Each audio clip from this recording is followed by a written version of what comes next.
कमलाकुचूचुककुङ्कमतो नियतारुणितातुलनीलतनो कमलायतलोचनलोकपते विजयी भव वेङ्कटशैलपते सचतुर्मुख षण्मुख पञ्चमुख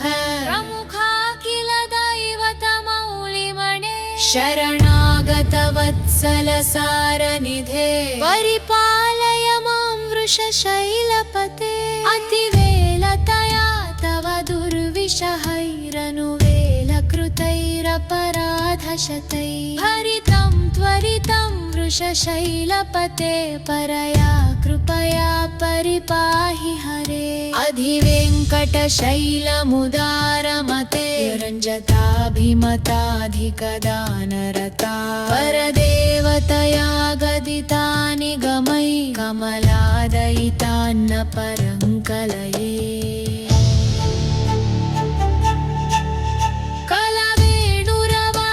कलवेणुरवावशगोपवधू शतकोटिवृतात् स्मरकोटिसमात् प्रतिपल्लविकाभिमतात् सुखदात् वसुदेवसुतान्न परङ्कलये अभिराम गुणाकरदाशरथे जगदेकधनुर्धरधीरमते रघुनायक राम रमेश विभो वरदो भव देवदया जलधे अवनीतनया कमनीयकरं रजनीकरचारुमुखाम्बुरुहं रजनीचरराजतमो मिहिरं महनीयमहं रघुराममये सुमुखं सुहृदं सुलभं सुखदं स्वनुजं च सुकायममोघशरम् अपहाय रघुद्वयमन्यमहं न कथञ्चन कञ्चन जातु भजे विना वेङ्कटेशं ननाथो ननाथः सदा वेङ्कटेशं स्मरामि स्मरामि हरे वेङ्कटेश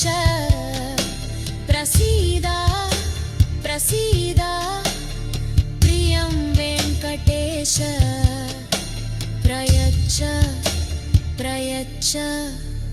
अहं दुरदस्ते पदाम्भोजयुग्मप्रणामेच्छय गत्य सेवां करोमि सकृत्सेवया नित्यसेवाफलं त्वं प्रयच्छ प्रयच्छ प्रभो वेङ्कटेश अज्ञानिना मया दोषान् शेषान् विहितान् हरे क्षमस्व त्वं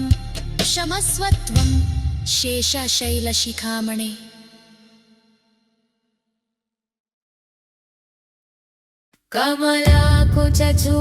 कमलाकुचूचुककुङ्कमतो नियतारुणितातुलनीलतनो कमलायतलोचनलोकपते विजयी भव वेङ्कटशैलपते सचतुर्मुख षण्मुख पञ्चमुख प्रमुखाखिल दैवतमौलिमणे शरणागत वत्सल सारनिधे परिपालय मां वृषशैलपते अतिवेलतया तव दुर्विषहैरनुवेलकृतैरपराधशतैः हरितं त्वरितं वृषशैलपते परया कृपया परिपाहि हरे अधिवेङ्कटशैलमुदारमते रञ्जताभिमताधिकदानरता परदेवतया गदितानि गमै कमलादयितान्न परङ्कलये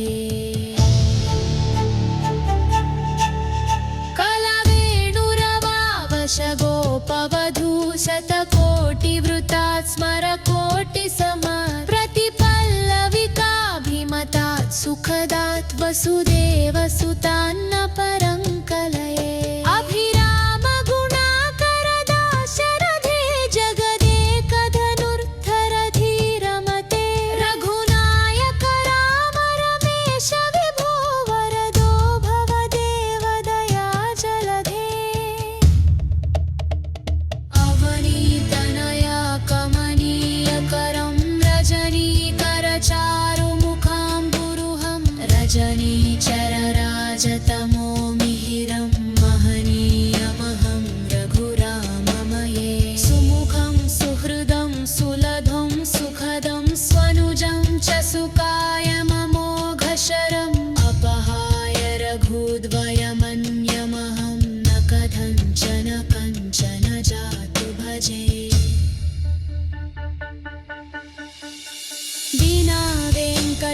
वेङ्कटेशं ननाथो ननाथः सदा वेङ्कटेशं स्मरामि स्मरामि हरे वेङ्कटेश प्रसीद प्रसीद प्रियं वेङ्कटेश प्रयच्छ प्रयच्छ अहं दुरदस्ते पदाम्भोजयुग्मप्रणामेच्छयगत्य सेवां करोमि सकृत्सेवया नित्यसेवाफलं त्वं प्रयच्छ प्रयच्छ प्रभो वेङ्कटेश अज्ञानिना मया दोषान् शेषान् विहितान् हरे क्षमस्वत्वं क्षमस्वत्वं शेषशैलशिखामणे।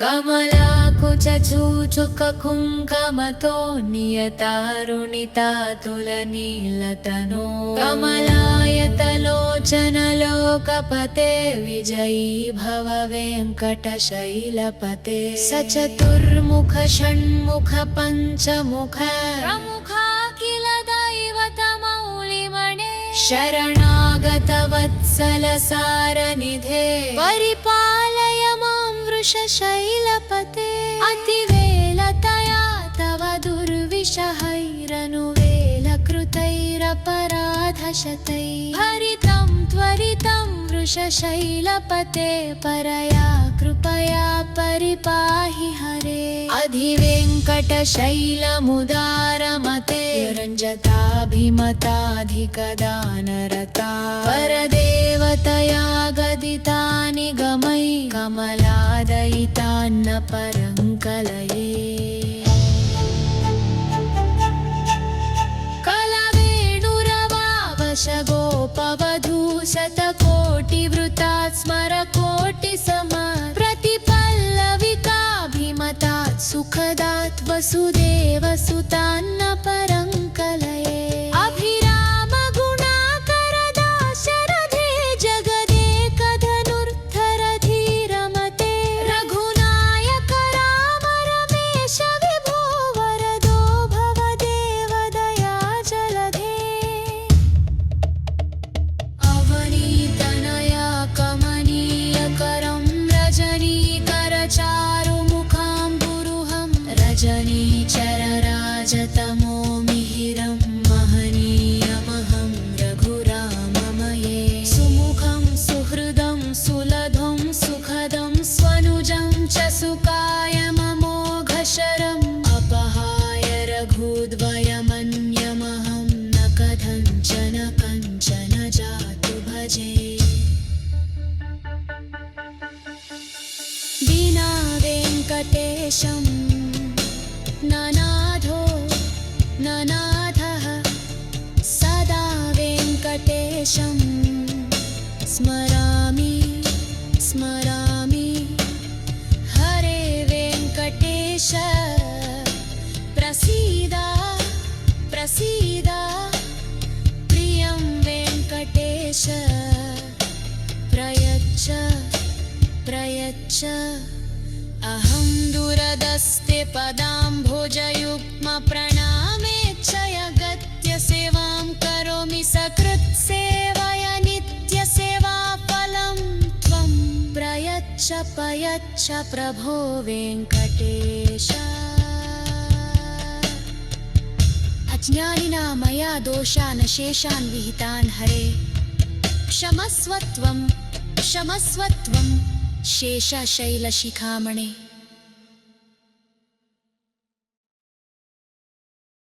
कमलाकुचूचुककुङ्कमतो नियतारुणितातुलनीलतनो कमलायतलोचनलोकपते विजयी भव वेङ्कटशैलपते सचतुर्मुख षण्मुख पञ्चमुख प्रमुखा किल दैवतमौलिमणे शरणागतवत्सलसारनिधे परिपालय मां वृषशैलपते अतिवेलतया तव दुर्विषहैरनुवेलकृतैरपराधशतैः शैलपराधशतैः हरितं त्वरितं वृषशैलपते परया कृपया परिपाहि हरे अधिवेङ्कटशैलमुदारमते रञ्जताभिमताधिकदानरता परदेवतया गदितानि गमै कमलादयितान्न परङ्कलये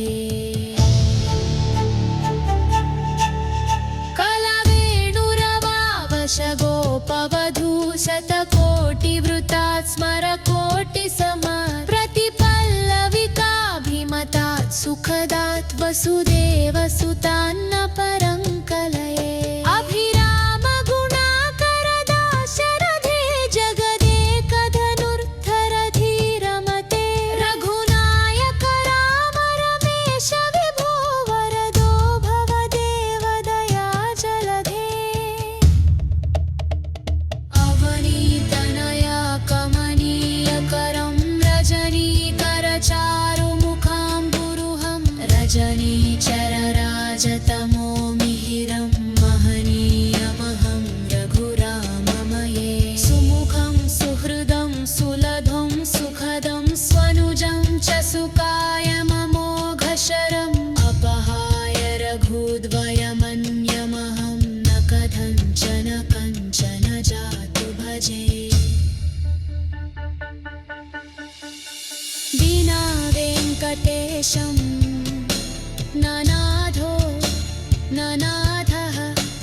सदा वेङ्कटेशं स्मरामि स्मरामि हरे वेङ्कटेश प्रसीद प्रसीद प्रियं वेङ्कटेश प्रयच्छ प्रयच्छ अहं दुरदस्ते पदाम्भोजयुग्मप्रणामेच्छयगत्य सेवां करोमि सकृत्सेवया नित्यसेवाफलं त्वं प्रयच्छ प्रयच्छ प्रभो वेङ्कटेश अज्ञानिना मया दोषान् शेषान् विहितान् हरे क्षमस्व त्वं शेषशैलशिखामणे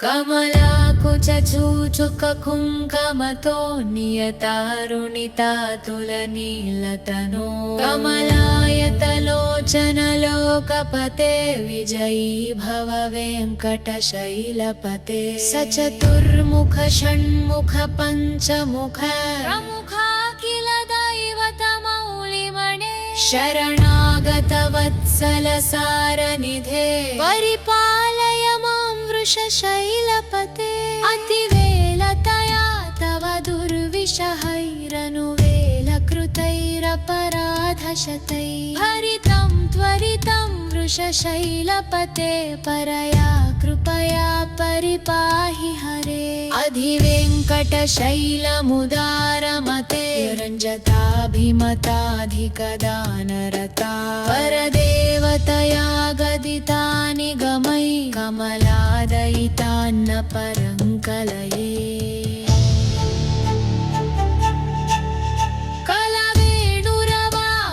गोपवधू शतकोटिवृतात् स्मरकोटिसमात् प्रतिपल्लविकाभिमतात् सुखदात् वसुदेवसुतान्न परङ्कलये अभिराम गुणाकरदाशरथे जगदेकधनुर्धरधीरमते रघुनायक राम रमेश विभो वरदो भवदेव दया जलधे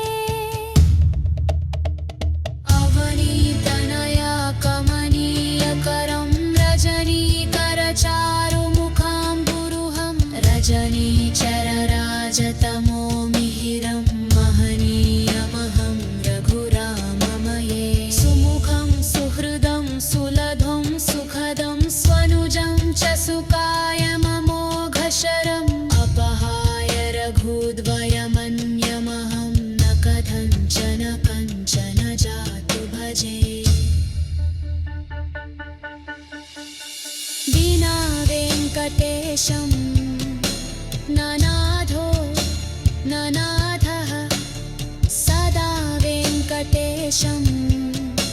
स्मरामि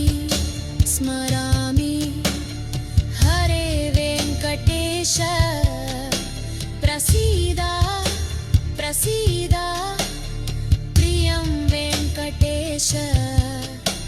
प्रयच्छ प्रयच्छ अहं दूरदस्ते पदाम्भोजयुग्मप्रणामेच्छयगत्य सेवां करोमि सकृत्सेवया नित्यसेवाफलं त्वं प्रयच्छ प्रयच्छ प्रभो वेङ्कटेश अज्ञानिना मया दोषान् शेषान् विहितान् हरे क्षमस्व त्वं शेषशैलशिखामणे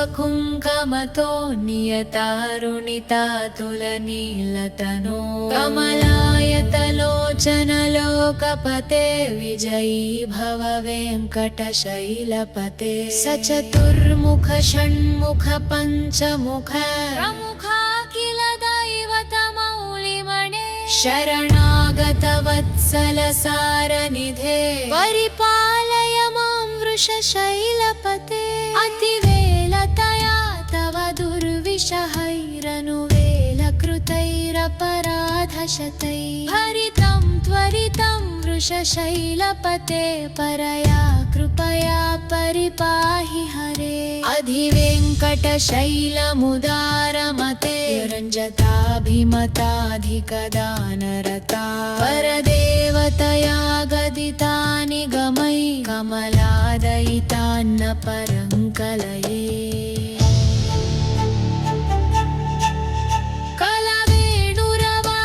कलवेणुरवावशगोपवधू शतकोटिवृतात् स्मरकोटिसमात् प्रतिपल्लविकाभिमतात् सुखदात् वसुदेवसुतान्न परङ्कलये अभिरामगुणाकरदाशरथे जगदेकधनुर्धरधीरमते रघुनायक राम रमेश विभो वरदो भवदेवदया जलधे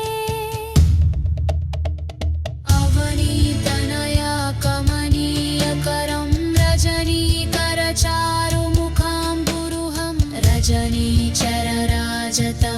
मिहिरं महनीयमहं रघुराममये सुमुखं सुहृदं सुलभं सुखदं स्वनुजं च सुकायममोघशरम् अपहाय रघुद्वयमन्यमहं न कथञ्चन कञ्चन जातु भजे विना वेङ्कटेशं ननाथो ननाथः सदा वेङ्कटेशं स्मरामि स्मरामि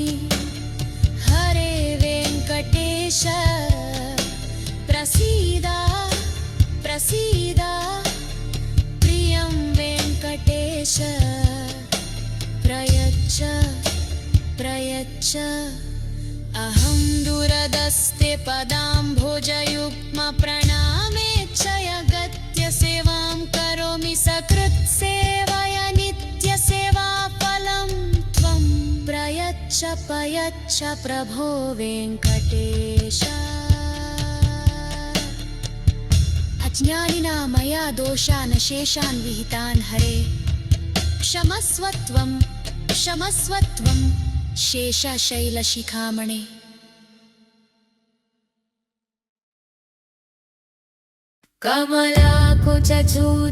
कमलाकुचूचुककुङ्कमतो नियतारुणितातुलनीलतनो कमलायतलोचनलोकपते विजयी भव वेङ्कटशैलपते सचतुर्मुख षण्मुख पञ्चमुख प्रमुखाखिल दैवतमौलिमणे शरणागतवत्सलसारनिधे परिपालय मां वृषशैलपते अतिवेलतया तव दुर्विषहैरनुवेलकृतैरपराधशतैः हरितं त्वरितं वृषशैलपते परया कृपया परिपाहि हरे अधिवेङ्कटशैलमुदारमते रञ्जताभिमताधिकदानरता परदेवतया गदिता निगमै कमलादयितान्न परङ्कलये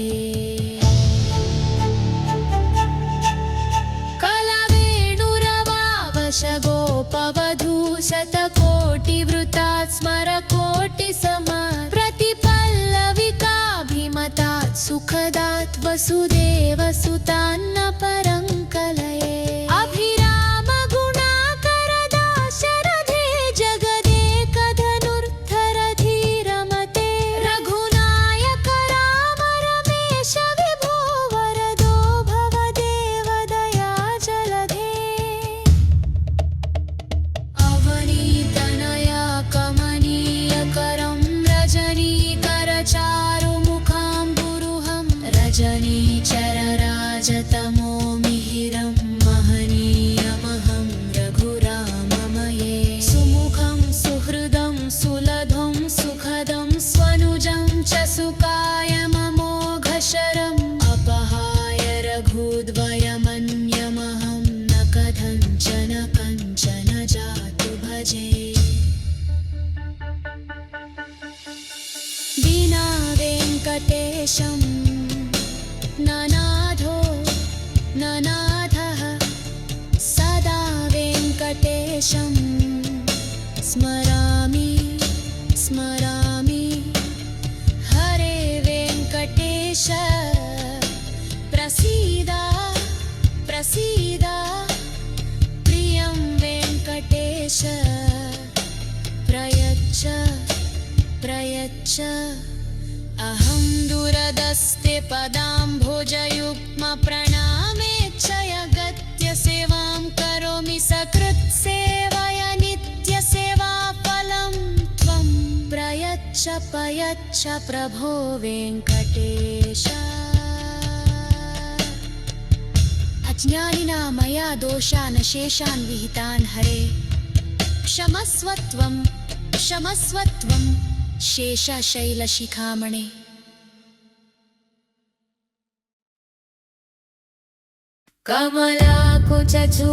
कमलाकुचूचुककुङ्कमतो नियतारुणितातुलनीलतनो कमलायतलोचनलोकपते विजयी भव वेङ्कटशैलपते सचतुर्मुख षण्मुख पञ्चमुख प्रमुखाखिल दैवतमौलिमणे शरणागतवत्सलसारनिधे परिपालय मां वृषशैलपते अतिवेलतया तव दुर्विषहैरनुवेलकृतैरपराधशतैः हरितं त्वरितं वृषशैलपते परया कृपया परिपाहि हरे अधिवेङ्कटशैलमुदारमते रञ्जताभिमताधिकदानरता परदेवतया गदिता निगमै कमलादयितान्न परङ्कलये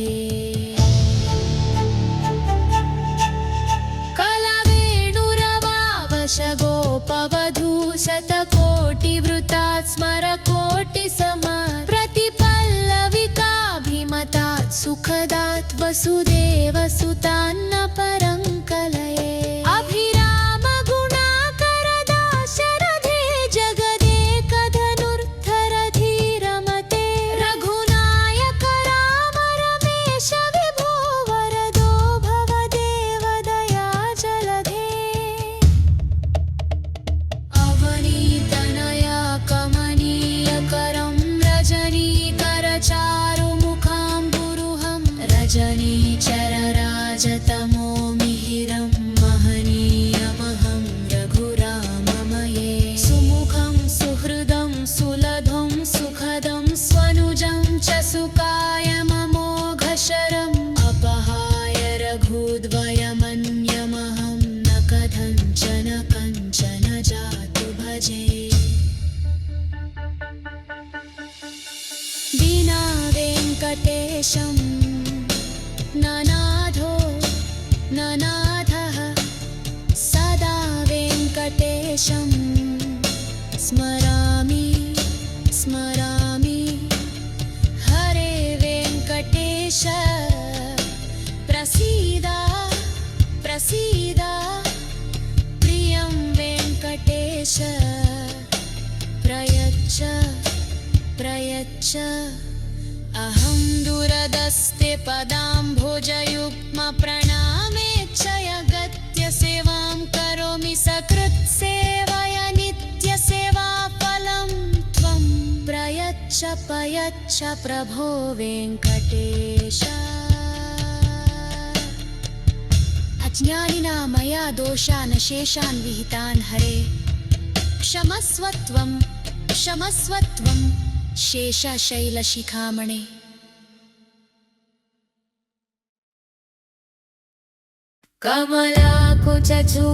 कमलाकुचूचुककुङ्कमतो नियतारुणितातुलनीलतनो कमलायतलोचनलोकपते विजयी भव वेङ्कटशैलपते सचतुर्मुख षण्मुख पञ्चमुख प्रमुखा किल दैवतमौलिमणे शरणागतवत्सलसारनिधे परिपालय मां वृषशैलपते अतिवेलतया तव दुर्विषहैरनुवेलकृतैरपराधशतैः हरितं त्वरितं वृषशैलपते परया कृपया परिपाहि हरे अधिवेङ्कटशैलमुदारमते रञ्जताभिमताधिकदानरता परदेवतया गदितानि गमै कमलादयितान्न परङ्कलये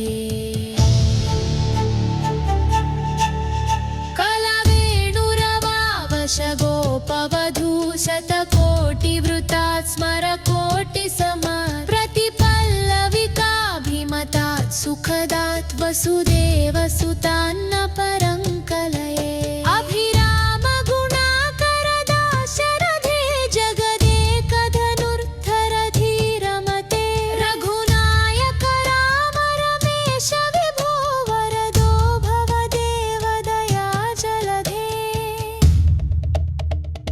अवनीतनया कमनीयकरं रजनीकरचारुमुखाम्बुरुहं रजनीचरराजतमो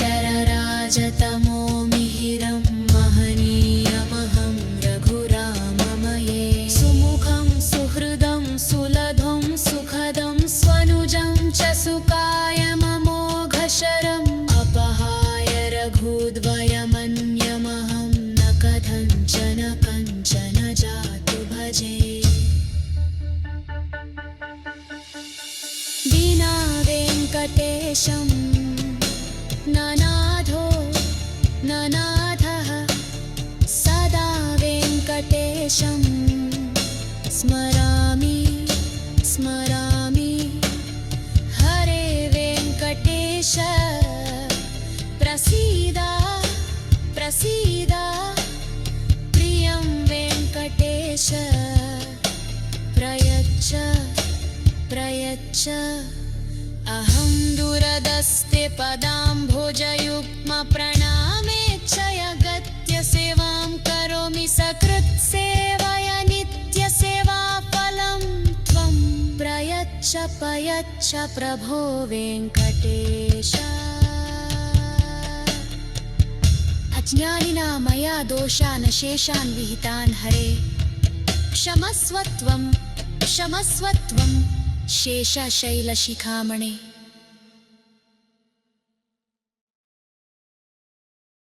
कमलाकुचूचुककुङ्कमतो नियतारुणितातुलनीलतनो कमलायतलोचनलोकपते विजयी भव वेङ्कटशैल